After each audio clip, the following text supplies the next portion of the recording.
Hello everyone, welcome to my channel. दोस्तों, आज की इस वीडियो में हम एनसीएल से संबंधित महत्वपूर्ण सामान्य ज्ञान के प्रश्न देखेंगे, जो कि आने वाले जो एनसीएल परीक्षाएं हैं इसके लिए बहुत ही महत्वपूर्ण साबित होंगे। दोस्तों, जो नॉर्दर्न कोलफील्ड्स लिमिटेड है एनसीएल, इसमें टोटल क्वेश्चंस जो रहेंगे वो रहेंगे 100 और आपके पास टाइम रहेगा 90 मिनट्स की, और जो माइनस मार्किंग है वो इसमें नहीं रहता है। और आपको एनसीएल पेपर का सिलेबस पता होगा दोस्तों, इसमें मैथ, रीजनिंग और जो व्हीकल से संबंधित इम्पोर्टेंट रूल्स होते हैं, साथ ही करंट अफेयर्स एंड जो स्टैटिक हो गया और जीके, इनसे क्वेश्चंस पूछे जाते हैं 100 टोटल मिला करके। और हर एक क्वेश्चन 1 नंबर का होगा और टाइमिंग आपके पास 1.5 घंटे यानी कि 90 मिनट का होगा। तो इस वीडियो में हम आपके लिए सामान्य ज्ञान के यानी कि जो आपके एनसीएल एग्ज़ाम में सबसे अधिक वेटेज रखता है लगभग बोला जाए तो 50 से 60 क्वेश्चन टोटल सामान्य ज्ञान के आते हैं। तो इसी के बारे में हम यहाँ पर आपके सामने वीडियो लेकर के आए हैं। एनसीएल और परीक्षा आपका जल्द ही होगा और उसमें आपको सिलेक्शन लेना है, तो बहुत ही ईमानदारी से इस वीडियो को देखिए और इन प्रश्नों को अच्छे से याद कर लीजिए, ताकि ये जब भी आपके सामने आए तो आप बिना टाइम वेस्ट किए तुरंत आप टिक कर दें। चलिए दोस्तों, क्वेश्चन स्टार्ट करते हैं। फर्स्ट क्वेश्चन है, अदिश राशि है, आपको बताना है कि इनमें से अदिश राशि कौन सी है। तो इसका सही उत्तर हो जाएगा ऑप्शन नंबर बी, यानी कि ऊर्जा। जो ऊर्जा होती है यह एक अदिश राशि है, और बाकी जो ऑप्शन है यहाँ पर ये सदिश राशि हैं। और दोस्तों, सदिश राशि जो होती है उसे आप कैसे पहचानेंगे, तो उसके लिए सिंपल सा ट्रिक याद रखिएगा। जिन भी राशियों में यदि वह मिल जाए वे अधिकतर सदिश राशि ही होती हैं। तो ये आपके लिए एक हिंट है, हिंट समझिए इसे। तो यहाँ पर जो ऊर्जा है इसका जो एसआई मात्रक होता है वह दोस्तों जूल होता है। नेक्स्ट क्वेश्चन की ओर बढ़ते हैं। नेक्स्ट क्वेश्चन है, निम्नलिखित में कौन सी एक सदिश राशि है। तो आपको बताना है कि इनमें से कौन सी एक सदिश राशि है। तो इसका सही उत्तर हो जाएगा ऑप्शन नंबर सी, यानी कि संवेग। अभी दोस्तों हमने आपको बताया था कि जिन भी राशि में यदि वह मिल जाए वह हमेशा सदिश राशि होगा, अधिकतर चांसेस यही होता है। तो यहाँ पर जो दाब, ऊर्जा, कार्य है ये सभी अदिश राशियाँ हैं, और जो संवेग है यह सदिश राशि है। बढ़ते हैं नेक्स्ट क्वेश्चन की ओर। इससे पहले दोस्तों आपको पता होना चाहिए कि संवेग जो होता है इसे पी से डिनोट करते हैं, और पी इक्वल टू होता है एम इंटू भी। और यहाँ पर जो भी है वो क्या है, तो भी होता है वेग, और जो यम है ये होता है आपका द्रव्यमान। तो आपको यदि परिभाषा पूछा जाए कि संवेग का परिभाषा क्या होता है, तो द्रव्यमान और वेग के गुणनफल को ही संवेग बोला जाता है। और संवेग क्या है, एक सदिश राशि है, याद रखिएगा। और संवेग को दर्शाते किससे हैं, तो पी से दर्शाते हैं। बढ़ते हैं नेक्स्ट क्वेश्चन की ओर। नेक्स्ट क्वेश्चन है, क्यूसेक से क्या मापा जाता है। तो क्यूसेक जो है एक इकाई है, उससे जल की बहाव की दर मापा जाता है कि कोई भी जैसे पाइप हो गया तो इसमें जो वाटर है वह किस तरीके से फ्लो कर रहा है, उसकी जो बहाव है वह कितनी तेज है, इसको मापने के लिए क्यूसेक का इस्तेमाल किया जाता है। बढ़ते हैं नेक्स्ट क्वेश्चन की ओर। नेक्स्ट क्वेश्चन है, निम्नलिखित में से कौन सबसे अधिक प्रत्यास्थ है। तो दोस्तों इसका जो सही उत्तर हो जाएगा ऑप्शन नंबर डी, यानी कि स्टील। जो स्टील है वह सबसे अधिक प्रत्यास्थ होता है। तो प्रत्यास्थता को समझना होगा कि प्रत्यास्थता होता क्या है। प्रत्यास्थता दोस्तों वह होता है कि यदि आप किसी भी चीज़ को कंप्रेस कर रहे हैं, खींच रहे हैं, तो वह टूटे ना, और वह मैक्सिमम कितनी दूरी तक खींचा जा सकता है। तो यहाँ पर जो ऑप्शन नंबर सी दिख रहा होगा आपके मन में रबर आ रहा होगा, लेकिन दोस्तों रबर को आप एक सीमा तक खींच सकते हैं, लेकिन जो स्टील है, स्टील रबर से भी अधिक प्रत्यास्थ है, अधिक फैलता है। रबर को आप खींचेंगे, लेकिन जब आप अधिक सीमा तक खींचेंगे तो वो टूट जाता है, भंगुर है। तो एक तरीके से जो रबर है यहाँ पर सही उत्तर नहीं हो पाएगा, तो इसका राइट आंसर जो हो जाएगा स्टील होगा। स्टील में रबर की अपेक्षा अधिक प्रत्यास्थता का गुण पाया जाता है। यह क्वेश्चन मोस्ट इंपॉर्टेंट है दोस्तों, मोस्ट इंपॉर्टेंट है, तो इसे आप याद रखिएगा ध्यान से। बढ़ते हैं नेक्स्ट क्वेश्चन की ओर। नेक्स्ट क्वेश्चन है, चाबी भरी घड़ी में कौन सी ऊर्जा होती है। तो जैसे कि आपको पता होगा कि जो ताला ऐसे भरा होता है तो इसमें कौन सी ऊर्जा निहित होती है। तो इसका जो सही उत्तर हो जाएगा ऑप्शन नंबर ए, यानी कि स्थितिज ऊर्जा। अब स्थितिज ऊर्जा को दोस्तों दर्शाते किससे हैं, तो याद रखिएगा यू से, और यू बराबर क्या होता है, एम जी एच। और यहाँ पर एम क्या है, वस्तु का द्रव्यमान यानी कि मास, ठीक है दोस्तों।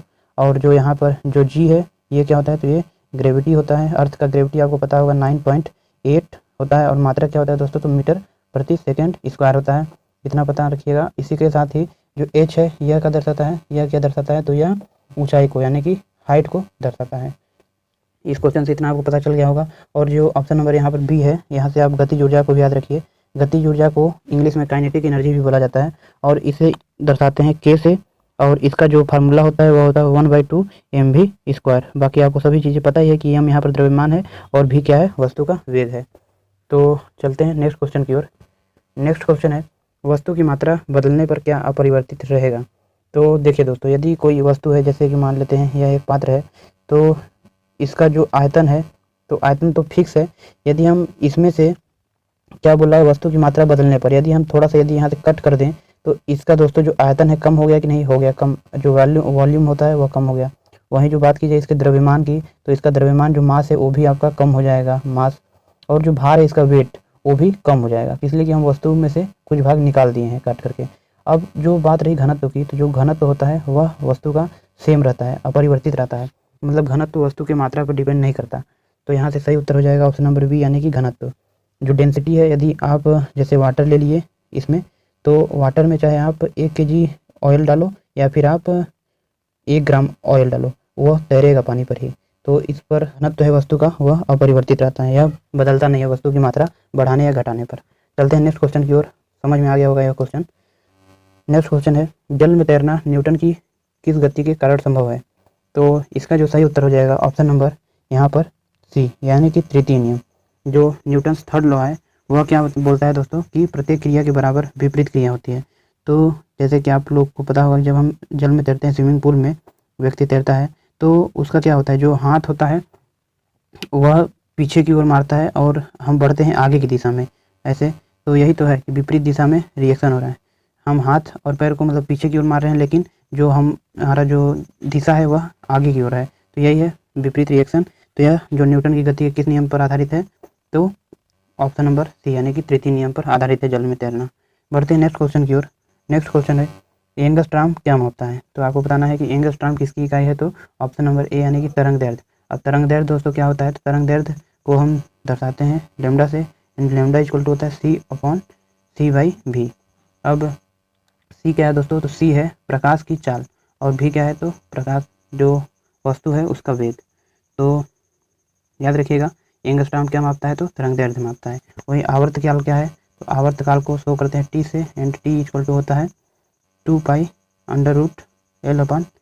इस पर भी न्यूमेरिकल कभी कभी आते हैं एग्जाम में, तो इस फार्मूले को याद रखिएगा। बढ़ते हैं नेक्स्ट क्वेश्चन की ओर। नेक्स्ट क्वेश्चन है, किस वैज्ञानिक ने सर्वप्रथम बर्फ के 2 टुकड़ों को आपस में घिसकर पिघला दिया। तो इसका जो सही उत्तर हो जाएगा ऑप्शन नंबर सी, यानी कि डेवी। डेवी ने सर्वप्रथम बर्फ के 2 टुकड़ों को लिया और उन्हें घिसा और उन्हें पिघला दिया।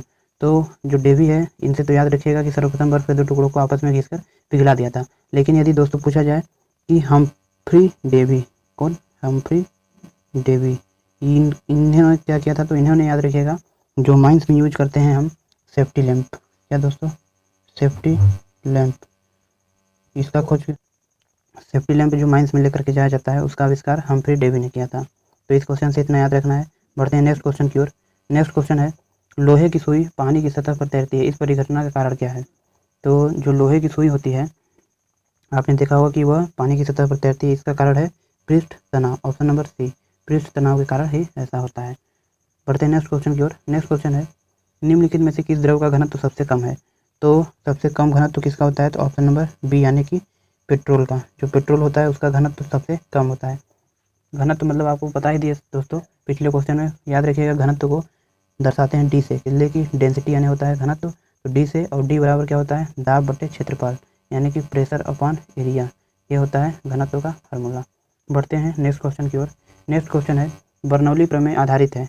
जो बर्नौली प्रमेय है वह किस पर आधारित है, तो ऑप्शन नंबर ए, यानी कि ऊर्जा संरक्षण पर आधारित होती है। ठीक है दोस्तों हमने इस वीडियो में जितने भी क्वेश्चंस लिए हैं वो वेरी इंपॉर्टेंट हैं, और इन्हें आपको अच्छे तरीके से याद कर लेना है। इसका जो PDF है वो आपको वीडियो के डिस्क्रिप्शन लिंक में मिल जाएगा, वहाँ से आप डाउनलोड करके अच्छे से इन्हें पढ़ लीजिए, याद कर। बर्फ़ पर दाब बढ़ाने से उसका गलनांक क्या होता है, तो बर्फ़ पर दाब बढ़ाने से उसका जो गलनांक होता है वो क्या होता है दोस्तों, ऑप्शन नंबर बी, यानी कि बढ़ जाता है। यानी कि जब बर्फ़ पर हम दाब बढ़ाते हैं तो उसका जो गलनांक होता है वह क्या हो जाता है, बढ़ जाता है, यानी कि वह जल्दी गल जाता है।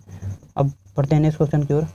अगला क्वेश्चन है, किसी मनुष्य के शरीर का सामान्य तापक्रम होता है। तो आपको बताना है किसी भी मनुष्य के शरीर का तापक्रम सामान्यतः क्या होता है, तो यहाँ से ऑप्शन नंबर सी, यानी कि 98 डिग्री, यहाँ पर फ़ारेनहाइट होना चाहिए दोस्तों, फ़ारेनहाइट। यदि आप सेल्सियस में बात करेंगे डिग्री सेल्सियस में, तो याद रखिएगा 37 डिग्री सेल्सियस। फ़ारेनहाइट में आपको पता ही चल गया 98 फ़ारेनहाइट। जैसे 98.6 होता है, बाकी आप इतना याद रखिए। और बढ़ते हैं नेक्स्ट क्वेश्चन की ओर। अगला क्वेश्चन है, निम्नलिखित में से किसके द्वारा अधिक ज्वालक पैदा होता है? तो यहाँ से सही उत्तर हो जाएगा इसका ऑप्शन नंबर ए यानी कि भाप। अब देखिए दोस्तों, यहाँ पर बहुत लोग ऑप्शन नंबर डी को सेलेक्ट करेंगे, क्योंकि दोस्तों यहाँ पर ध्यान से देखिए, क्वेश्चन बोला है किसके द्वारा अधिक ज्वालक पैदा होती है। यहाँ पर जो टर्म है अधिक, तो यहाँ पर अधिक के कारण ही सही उत्तर हो जाएगा भाप।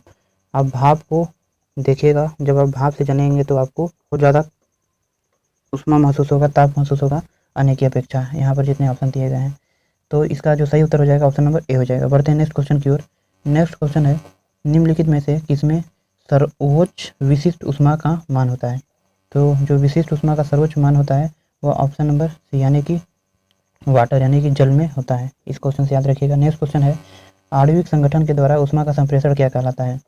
तो आणविक संगठन के द्वारा ऊष्मा का संप्रेषण क्या कहलाता है? तो इसका सही उत्तर हो जाएगा ऑप्शन नंबर ए यानी कि संवहन। संवहन कहलाता है आणविक संगठन के द्वारा ऊष्मा का संप्रेषण। नेक्स्ट क्वेश्चन है दोस्तों, ठोस कपूर से कपूर वाष्प बनाने की प्रक्रिया को क्या कहते हैं? तो इसका सही उत्तर हो जाएगा ऑप्शन नंबर ए यानी कि ऊर्ध्वपातन। ठोस कपूर से आप डायरेक्ट ही कपूर का वाष्प बना सकते हैं। और वाष्पीकरण में क्या होता है, किसी भी चीज़ को आप गर्म करेंगे तो भाप निकलता है, उसी के ही वाष्पीकरण कहते हैं। पिघलना, जैसे बर्फ हो गया तो उसे आप पिघलाते हैं तो वही पिघलना हो गया। नेक्स्ट क्वेश्चन है, किसी द्रव्य का उसके क्वथनांक से पूर्व उसके वाष्प में बदलने की प्रक्रिया को क्या कहते हैं? मतलब कि दोस्तों, कोई भी द्रव्य है उसके क्वथनांक से पूर्व, मतलब कि वह उबले उससे पहले ही उसमें भाप बन जाए, मतलब वाष्प के रूप में वह उड़ने लगे, तो यह कहलाता है वाष्पीकरण। ऑप्शन नंबर सी इसका सही उत्तर हो जाएगा। बढ़ते हैं नेक्स्ट क्वेश्चन की ओर। नेक्स्ट क्वेश्चन है, यदि किसी स्थान के तापमान में सहसा वृद्धि होती है तो अपेक्षित आर्द्रता क्या होती है? तो यहाँ पर जैसे तापमान है किसी स्थान का, उसमें सहसा वृद्धि हो रहा है, मतलब लगातार वृद्धि होते जा रहा है वहाँ के टेम्परेचर में, तो वहाँ पर अपेक्षिक आर्द्रता यानी कि रिलेटिव जो ह्यूमिडिटी है उस पर क्या होगा? तो यहाँ से दोस्तों क्या होगा, घटती है। ऑप्शन नंबर बी यहाँ पर सही हो जाएगा। जब दोस्तों किसी भी स्थान में यदि तापमान बढ़ रहा है तो वहाँ की जो अपेक्षित आर्द्रता होगी वह घटती जाती है। याद रखना है यहाँ से इस क्वेश्चन को। नेक्स्ट क्वेश्चन है, रेडियो का समस्वरण स्टेशन उदाहरण है? तो यहाँ से सही उत्तर हो जाएगा ऑप्शन नंबर ए यानी कि अनुनाद। अनुनाद के द्वारा ही रेडियो का समस्वरण स्टेशन जो होता है वह कार्य करता है, अनुनाद पर ही। नेक्स्ट क्वेश्चन है, ध्वनि नहीं गुजर सकती है? तो इसका जो सही उत्तर है ऑप्शन नंबर बी यानी कि निर्वात।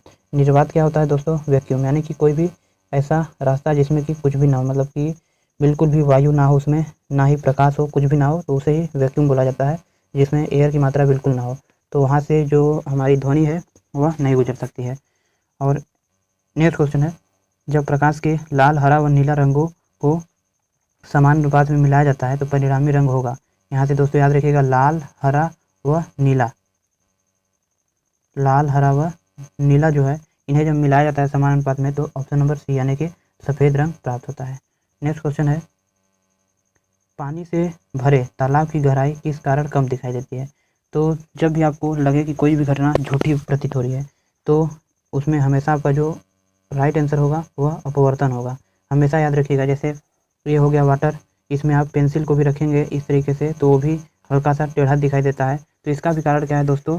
अपवर्तन ही है। तो जो भी आपको झूठी घटना लगती है उसमें हमेशा अपवर्तन होता है, और अपवर्तन को ही इंग्लिश में बोलते हैं रिफ्रैक्शन। याद रखिएगा, क्या बोलते हैं दोस्तों? रिफ्रैक्शन बोलते हैं। नेक्स्ट क्वेश्चन है, साबुन के बुलबुले के चमकीले रंग निम्नलिखित में से किसके कारण होते हैं? तो इसका जो सही उत्तर हो जाएगा ऑप्शन नंबर ए यानी कि प्रकीर्णन। प्रकीर्णन के कारण साबुन का जो झाग होता है देखे होंगे वह हमें चमकीले रंग का दिखाई देता है। नेक्स्ट क्वेश्चन है, जल में वायु का बुलबुला किसकी भांति व्यवहार करता है? तो ये क्वेश्चन फ्रेंड्स वेरी इंपॉर्टेंट है, वेरी वेरी इंपॉर्टेंट। तो जो है इसका सही उत्तर यहाँ पर हो जाएगा ऑप्शन नंबर सी यानी कि अवतल लेंस की तरह। जो जल में वायु का बुलबुला होता है, जल में जो वायु का बुलबुला हो गया वो किसकी भांति कार्य करता है? तो अवतल लेंस की भांति कार्य करता है। ठीक है दोस्तों। नेक्स्ट क्वेश्चन है, किसी तारे के रंग से तारे का क्या पता चलता है? तो इसका सही उत्तर हो जाएगा तारे का ताप। जो तारे का टेम्परेचर है वह पता चलता है तारे के रंग से। नेक्स्ट क्वेश्चन है, पानी के ऊपर तेल परत का चमकना उदाहरण है? तो यहाँ पर हो जाएगा इसका सही उत्तर प्रकीर्णन। तो प्रकीर्णन के कारण ही जो पानी के ऊपर तेल होती है वह हमें चमकदार दिखाई देती है। अगले क्वेश्चन की ओर बढ़ते हैं। अगला क्वेश्चन है, दूरदृष्टि दोष दूर करने के लिए निम्नलिखित में से किस लेंस का प्रयोग करना चाहिए? तो याद रखिएगा, यहाँ पर जो दूरदृष्टि दोष है, तो दूर को जब हम पढ़ेंगे तो ऊ आ रहा है शब्द, तो ऊ से हमेशा याद रखिएगा उत्तल लेंस। ये ठीक है दोस्तों कि दूर में हमेशा याद रखिए उत्तल लेंस को यूज होगा, तो यहाँ से जो सही उत्तर हो जाएगा ऑप्शन नंबर बी यही यदि बोलता है निकट दृष्टि दोष, तो एक तो हो ही गया दूर, तो दूर में ऊ से उत्तल हो जाएगा, तो बचा कौन सा अवतल। तो जब भी निकट पूछेगा तो अवतल लेंस का प्रयोग होगा, और दूर पूछ रहा है तो यहाँ पर उत्तल लेंस का प्रयोग किया जाता है। नेक्स्ट क्वेश्चन है तड़ित चालक का आविष्कार किसने किया था। तो इसका सही उत्तर हो जाएगा ऑप्शन नंबर बी, यानी कि बेंजामिन फ्रैंकलिन ने तड़ित चालक का उपयोग किया, आविष्कार किया था। तड़ित चालक क्या होता है दोस्तों, जैसे कि आप लोग देखे होंगे, जैसे कोई बिल्डिंग हो गया तो उस पर मतलब कि ऊपर में ऐसे टावर कुछ खड़ा रहता है, उससे क्या होता है जब भी बिजली चमकती है तो उसका जो प्रभाव होता है यहाँ से डायरेक्ट अर्थ में चला जाता है। तो उसका आविष्कार किसने किया था, तो बेंजामिन फ्रैंकलिन ने किए थे। अब यहाँ से दोस्तों क्वेश्चन हो गया समाप्त। अब आपके लिए क्वेश्चन ऑफ द डे है कि एकीकृत परिपथ में प्रयुक्त अर्धचालक चिप निम्न की बनी होती है। तो आपको बताना है किस चीज़ की बनी होती है अर्धचालक चिप। तो आपको इसका उत्तर कमेंट बॉक्स में देना है।